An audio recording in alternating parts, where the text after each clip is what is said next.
आज से ठीक 1 साल पहले इसी जून के महीने में 2 जून 2023 को ओडिशा के बालासोर में भीषण रेल हादसा हुआ था। करीब 300 लोगों की मौत हुई थी, 900 से ज्यादा लोग गंभीर रूप से घायल और जख्मी हुए थे। आज पश्चिम बंगाल में कंचनजंगा एक्सप्रेस पर मालगाड़ी ने ठोकर मार दी। 15 से 20 लोगों की मृत होने की अभी तक खबर आ चुकी है। लेकिन सवाल यह है कि पिछले 1 साल में क्या बदला है? क्या किया गया पिछले 1 साल में कि रेल सुरक्षित हो?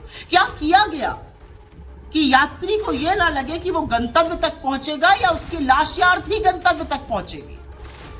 असल में तो असलियत यह है कि 2014 से अभी तक क्या किया गया।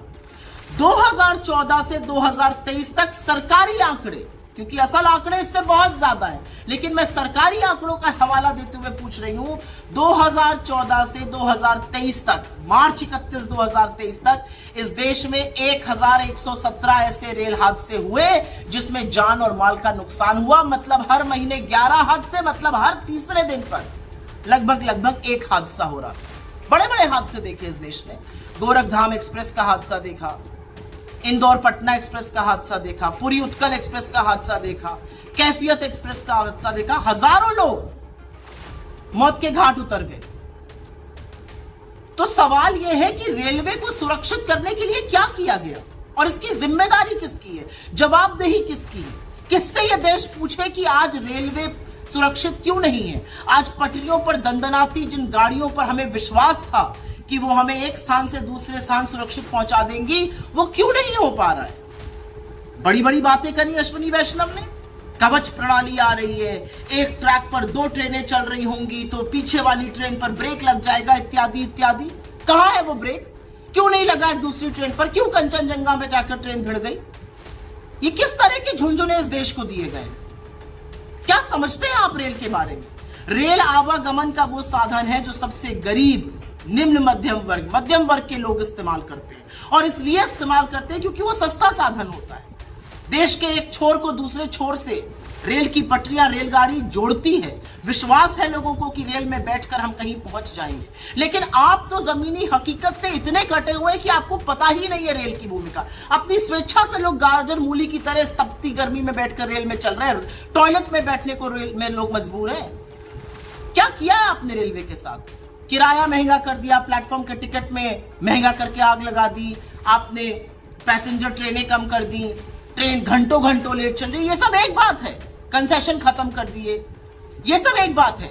दूसरी बात है, रेल की सुरक्षा के साथ खिलवाड़ किया गया। रेल की सुरक्षा के साथ वो खिलवाड़ किया गया कि कोई सबक ही नहीं सीखते आप। 300 लोगों की मौत हो जाती है, आपको कोई फर्क ही नहीं पड़ता है, क्योंकि आप रील बनाने में ज्यादा व्यस्त हैं। अश्विनी वैष्णव जी को रील बनाने का बड़ा शौक है। रेल मंत्री से ज्यादा वो रील मंत्री होने चाहिए भारत सरकार में। 2 टेसू बहाकर रील मत बनाइएगा, जैसे बालासोर के वक्त बनाई थी। इसलिए मत बनाइएगा क्योंकि ये देश खून के आंसू रो रहा है अपने लोगों को खोने के बाद। आप पहुंचे हैं पश्चिम बंगाल की उस जगह पर जहां पर रेल हादसा हुआ है। चाहते तो गाड़ी से भी जा सकते थे, लेकिन वीडियो का आपको शौक है, आप बाइक पर बैठ के पहुंचे हैं, जूम करते हुए। बड़ी अच्छी बात है। कैसे लाइएगा उन लोगों को वापस जो इस भरोसे से बैठे थे कि हम अपने गंतव्य पहुंच जाएंगे, लेकिन स्वर्ग से धार गए। प्रधानमंत्री को तो डोमेस्टिक मामलों पे ना बोलने का मन है, ना उनके पास फुर्सत है, वो पता नहीं कहां मशगूल है। आप तो बोलिए, जवाबदेही किसकी है भारतीय रेल के लिए? भारत में ऐसे मंत्री हुए हैं जिन्होंने नैतिक जिम्मेदारी रहते हुए अपने पद छोड़े हैं। उसमें तमाम रेल मंत्री भी शामिल हैं। ऐसे तमाम लोग हैं, लाल बहादुर शास्त्री जी, नीतीश कुमार जी, जॉर्ज फर्नांडिस, मधु दंडवते, माधवराव सिंधिया, ममता बनर्जी, तमाम ऐसे लोग हैं जिन्होंने अपना पद छोड़ दिया। लेकिन आप तो कुर्सी से ऐसे चिपके कि देश त्राहिमाम कर रहा है, रेल में बैठा हुआ यात्री आशंकित है, आप रील बनाने में ही व्यस्त हैं। अरे आप बुलेट ट्रेन लाइए, आप 50 और वंदे भारत ले आइए, लेकिन जो नॉर्मल ट्रेनें हैं जिस पर पैसेंजर बैठकर देश के एक छोर से दूसरे छोर जा रहा है, उसको तो सुरक्षित करिए। उसकी सुरक्षा का क्या इंतजाम है? आज तो लोग ये पूछेंगे बात। असलियत यह है कि एक के बाद एक मंत्री इतने चरण चुंबन में व्यस्त रहता है कि उसको ना तो अपने डिपार्टमेंट की फिक्र है और ना इस देश के प्रति वो जवाबदेह है।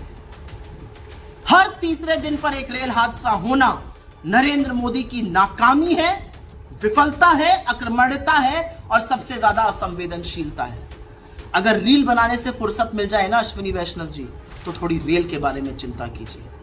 इस रेल में गरीब चलता है, मजदूर चलता है, किसान चलता है, युवा चलता है, महिला चलती है, और वो ये आशा से और उम्मीद से चलते हैं कि वो जिस स्टेशन से चले हैं अपने अंतिम गंतव्य तक पहुंच जाएंगे।